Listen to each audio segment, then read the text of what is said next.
Hey guys, and welcome to another episode of Game Hammer Extra. I really wanted to put up a standard Game Hammer review today. I've got a review of this game here, in fact. Where is it? Retro on PS2, which is a fantastic, rather hard to find game. This one is actually from France. It's all in French on the back, and the reason is because this is quite rare. Anything with Phoenix Games on it is hard to come by because it was just limited run. Their games are basically, if you remember the old days of the Amiga and the Atari ST, you would get a game on a cover disc. It was a free game, and it was usually something that you wouldn't be able to buy in shops, like a bit of filler. That's what Phoenix Games were doing on the PlayStation, on the PS2 even. They were producing these collections of Amiga-style games on PlayStation 2, and they were great, but they were limited run. So I want to do that as a retro review, but I'm unwell, so I'm not going to get through it in time to put it up. So I just wanted to answer a question that actually came up on Metal Jesus' video today, and I'll link to it in the description bar below, of what are your 3 rarest games in your collection? Well, let's start off with one that I think we all know is very hard to find. But strange enough, I came across it reasonably easy in a CEX in Preston. It's Space Channel 5 Part 2.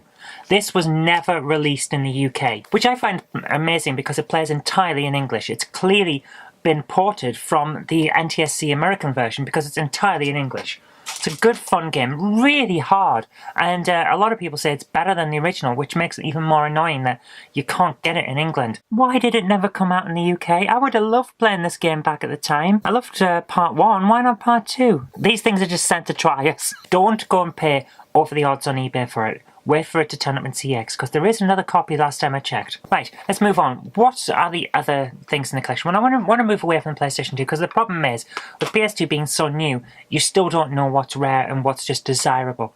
High prices on PS2 games does not mean rare. It means people want it.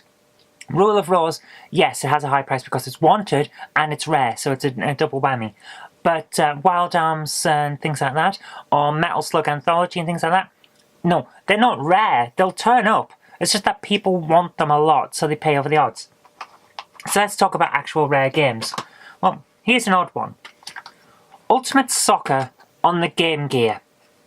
I have no idea why this is so rare. It must be limited numbers. It has to be limited numbers. It's your average soccer game. It's a little bit like a clone of Sensible Soccer. It's not that great. I enjoyed playing it for the 5 minutes that I did to test it when I got my copy, but it's not something that you would go, you have to go and hunt down, you know?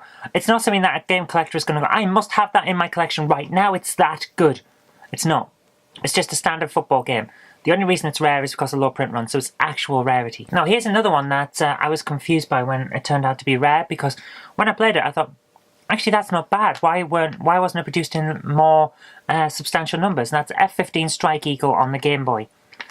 I like this game. It's a lot of fun. It's great to play. It's moderately dull, to be honest with you. The controls are basic. You've got 2 buttons, so it's not going to be advanced stuff. It's a basic first-person perspective flight sim, and I enjoy playing it. Yes, it's great, but there's not an awful lot of staying power there. Maybe that's why it wasn't quite as successful and therefore it became hard to get, but I like my flight simulators, so I enjoy playing it. So that's 2 rare games that are actually worth playing, F-15 Strike Eagle and Space Channel 5 Part 2. You've got to be in the right mindset to play them though, because they are specialists, let's put it that way. But Ultimate Soccer, I just don't get it. It must just be down to production numbers. I don't get it. Anyway, that's my top 3 rarest games in my collection. I'd love to know what yours are. Do leave a comment in the description. Do leave a comment in the description bar below. I'm fumbling over my words at the moment because I'm not well. So I'm going to log off now. Go and check out Metal Jesus' video. I've got that in the description bar too. And until next time, see you later. Apologies if you hear a lot of banging because next door is being renovated. And unfortunately, they're vibrating the entire house with the hammering. What can you do, eh?